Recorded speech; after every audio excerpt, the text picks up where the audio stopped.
살다 보면 원치 않는 일을 참 많이 당합니다. 우리가 원하는 일보다 원하지 않는 일을 더 많이 겪고 살고 있다고 할 수 있습니다. 자기가 하고 싶은 일보다는 하고 싶지 않은 일을 더 많이 하는 경우도 많습니다.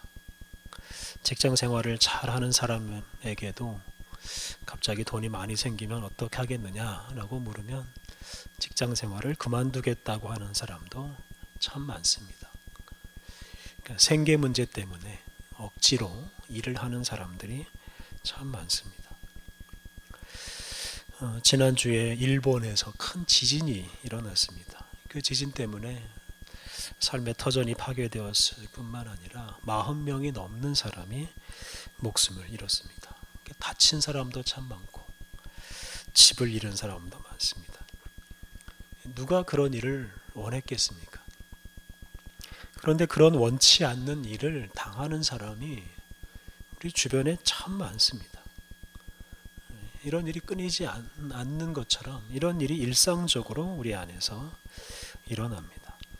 우리가 지난 여름에 겪은 폭염, 폭우, 그리고 태풍, 지진 이런 자연재해들이 우리를 자주 찾아옵니다. 교통사고, 범죄, 원치 않는 질병 우리가 그런 일을 겪기도 합니다.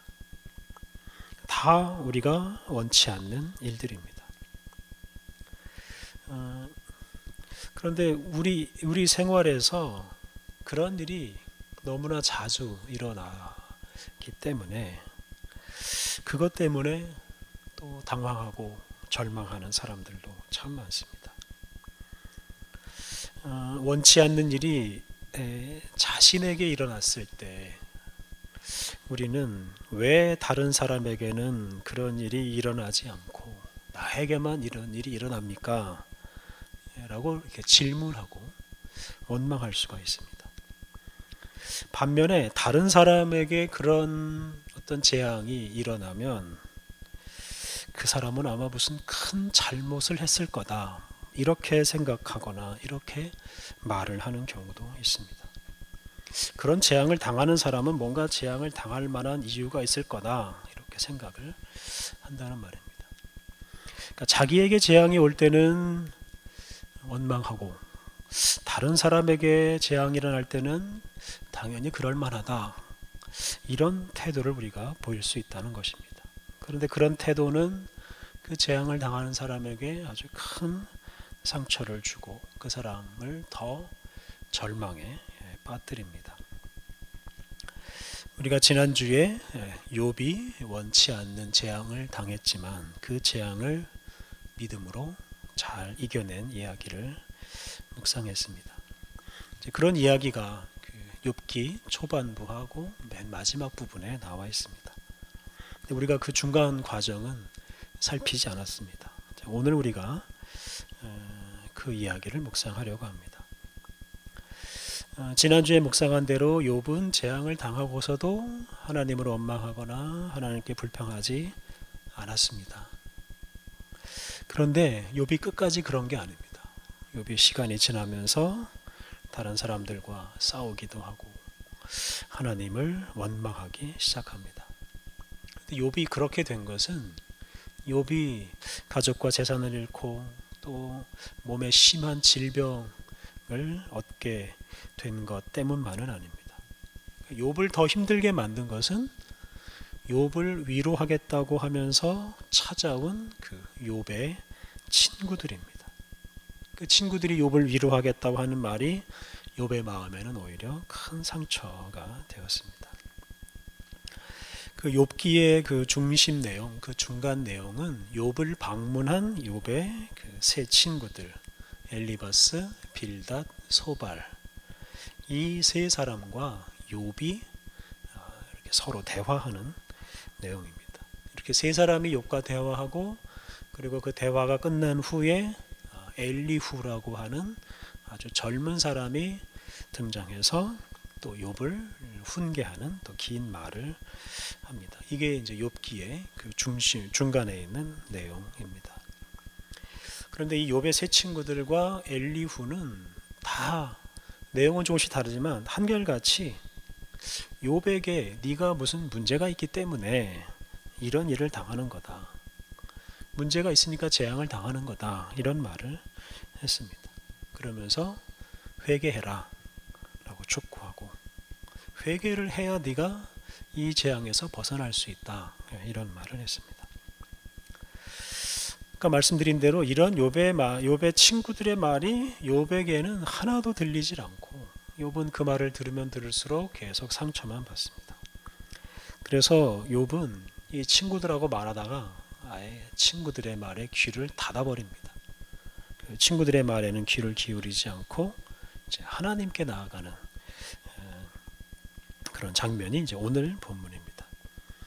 욥기 4장부터 오늘 읽은 이 14장까지 말씀이 욥과 욥의 그 세 친구들 사이의 대화입니다. 그래서 엘리바스, 빌닷, 소발이 이제 각각 이렇게 한 마디씩 하면 그 각 말에 대해서 욥이 이렇게 이제 대답하는 이제 그런 방식으로 대화가 진행됩니다. 이런 대화가 세 번 반복되는 것이 욥기의 중심 부분입니다. 그런데 아까 말씀드린 대로 이렇게 대화가 진행될수록 욥은 마음에 더 큰 상처를 입고 욥은 대화할 필요를 느끼지 못합니다. 그래서 욥은 친구들 대신에 하나님을 찾고 하나님께 기도를 드립니다. 그러니까 욥이 사람들의 말에 귀를 기울이지 않고 하나님께서 주시는 그 말씀을 이제 들으려고 합니다. 그래서 오늘 읽은 본문은 욥이 친구들하고 이제 1차 대화를 마친 후에 하나님께 드리는 기도입니다. 그러니까 사람하고 대화해봐야 소용없다. 나는 이제 하나님께 기도하겠다. 지금 이런 태도를 가지고 하나님께 기도를 드리는 겁니다. 오늘 읽은 본문 20절에 나오는 대로 욥이 두 가지 일을 구합니다. 두 가지를 행하지 마옵소서라고 했는데 사실은 두 가지를 해주십시오라고 기도하는 것과 마찬가지인데요. 첫 번째 기도 제목은 21절에 나옵니다. 곧 주의 손을 내게 대지 마시오며 주의 위엄으로 나를 두렵게 하지 마실 것이니이다. 주의 손을 내게 대지 말고 주의 위엄으로 나를 두렵게 하지 말아달라 라고 기도합니다. 이것은 지금 욥이 겪고 있는 그 질병을 비롯한 그 여러 가지 재앙을 제발 좀 그치게 해달라 라고 기도하는 것입니다.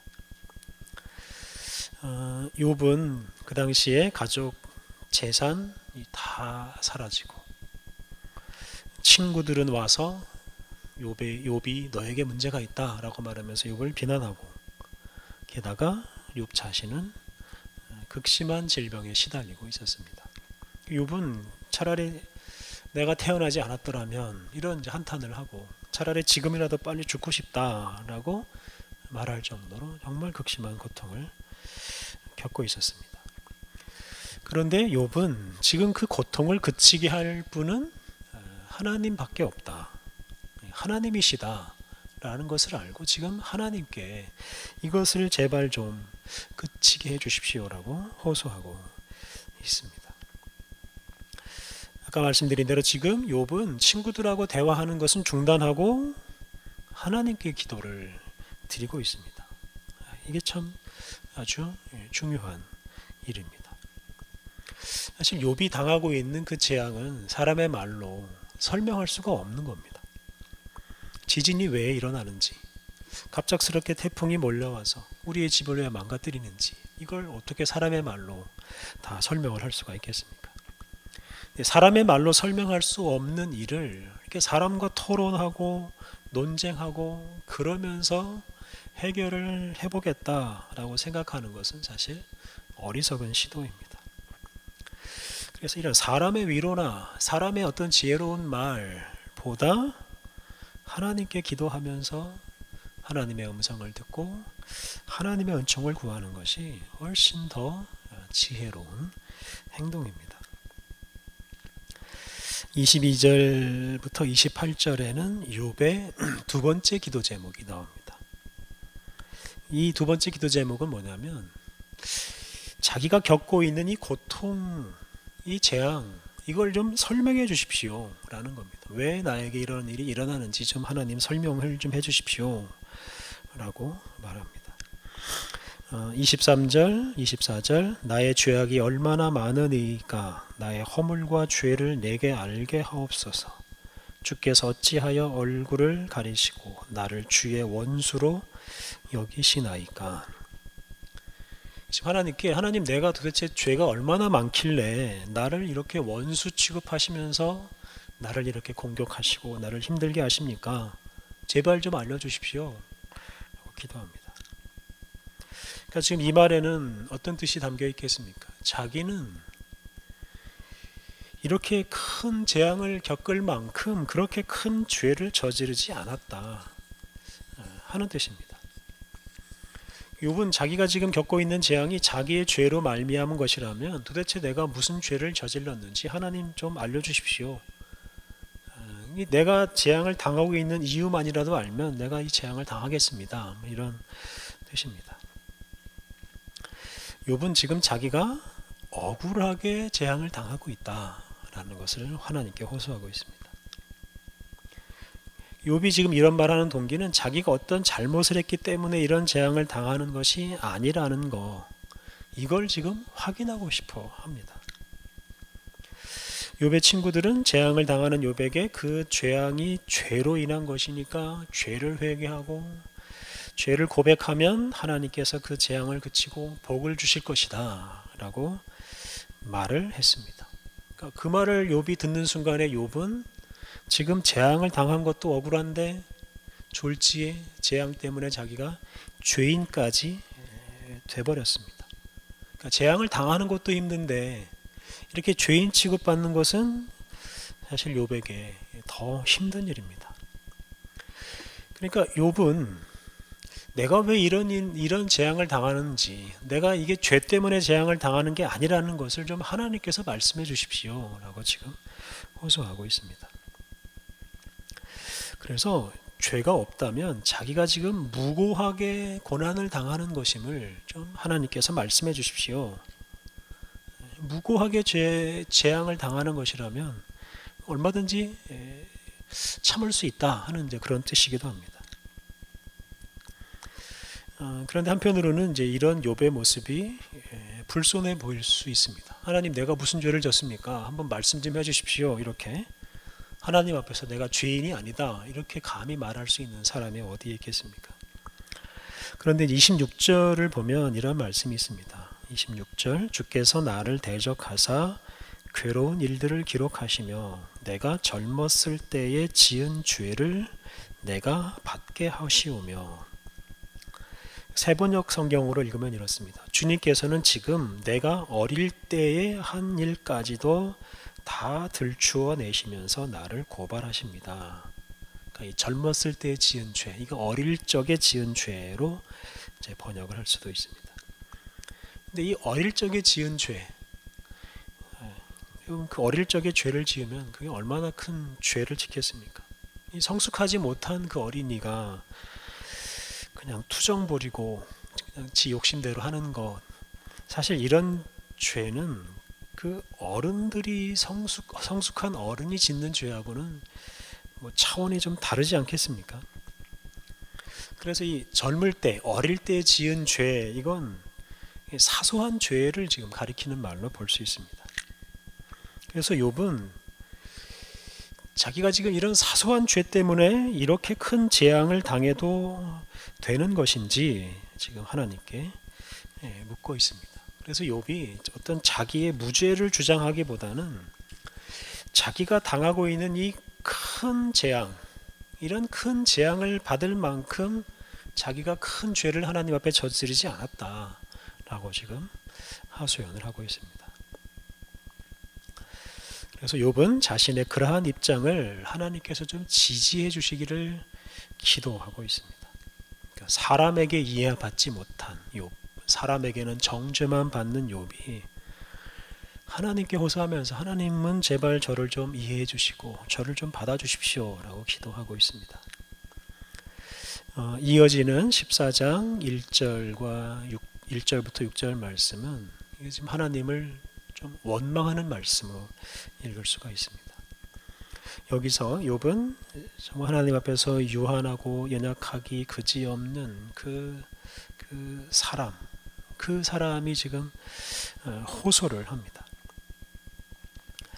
그래서 욥이 지금 하나님 앞에서 기도하고 원망도 하고 따지기도 하지만 자기는 지금 하나님 앞에서 연약하기 그지없고 하나님이 벌을 내리시면 벌을 받을 수밖에 없는 그런 입장인 것을 말합니다. 1절, 2절이 그런 말씀입니다. 1절, 2절 여인에게서 태어난 사람은 생애가 짧고 걱정이 가득하며 그는 꽃과 같이 자라나서 시들며 그림자같이 지나가며 머물지 아니하거늘. 여인에게서 태어난 사람, 이게 모든 그 사람이죠. 뭐 어디 하늘에서 떨어질 사람이 없고 뭐 신비롭게 태어날 사람이 없습니다. 다 여자에게서, 어머니에게서 태어날 뿐입니다. 그 사람의 생애가 짧을 수밖에 없습니다. 금방 시드는 꽃처럼 잠시 생겼다가 사라져버리는 그림자처럼 그런 존재가 사람입니다. 반면에 하나님은 영원하시고 전능하신 분입니다. 그 영원하시고 전능하신 하나님 앞에서 사람이라는 존재는 그냥 먼지 같고 미물에 불과합니다. 그러니까 욥이 지금 하나님 앞에서 하나님, 저는 이런 존재입니다. 저를 좀 불쌍히 여겨주십시오. 저 같은 사람이 뭐라고 저에게 이렇게 큰 벌을 내리십니까? 저에게 제발 가혹한 벌을 내리지 말아 주십시오 라고 이제 호소를 합니다. 그래서 이어지는 3절부터 6절 말씀이 하나님을 향해서 하나님 너무 가혹합니다. 제발 이러지 마십시오.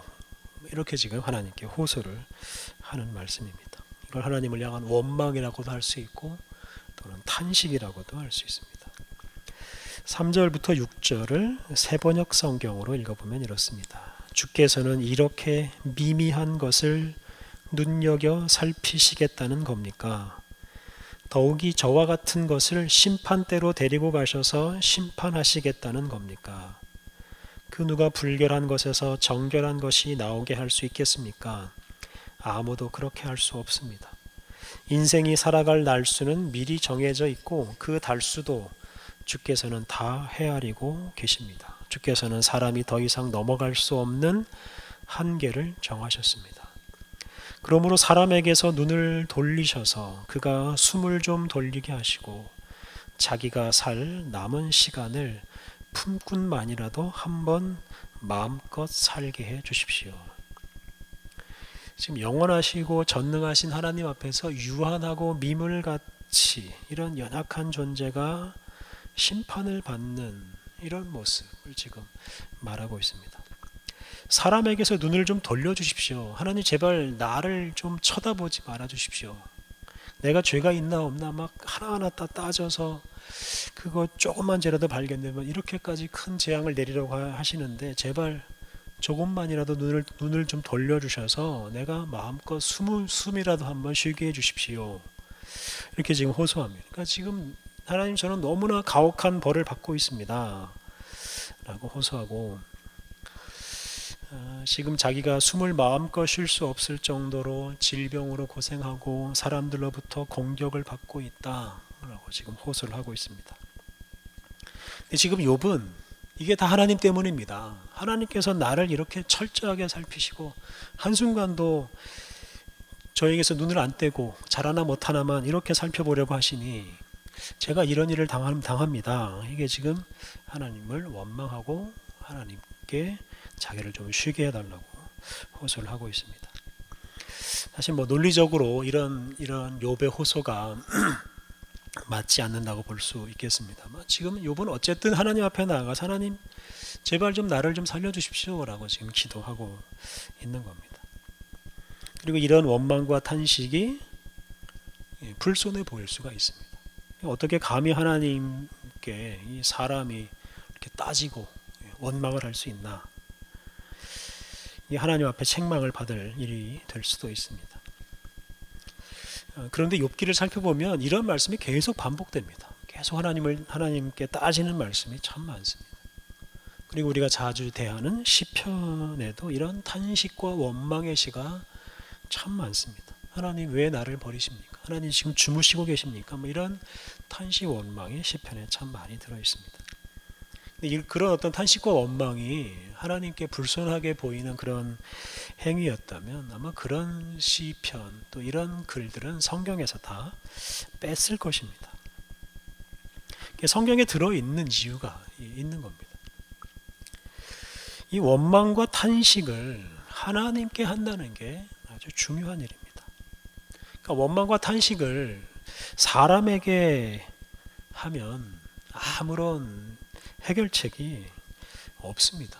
하지만 하나님을 향해서 원망과 탄식을 하면 소망이 있습니다.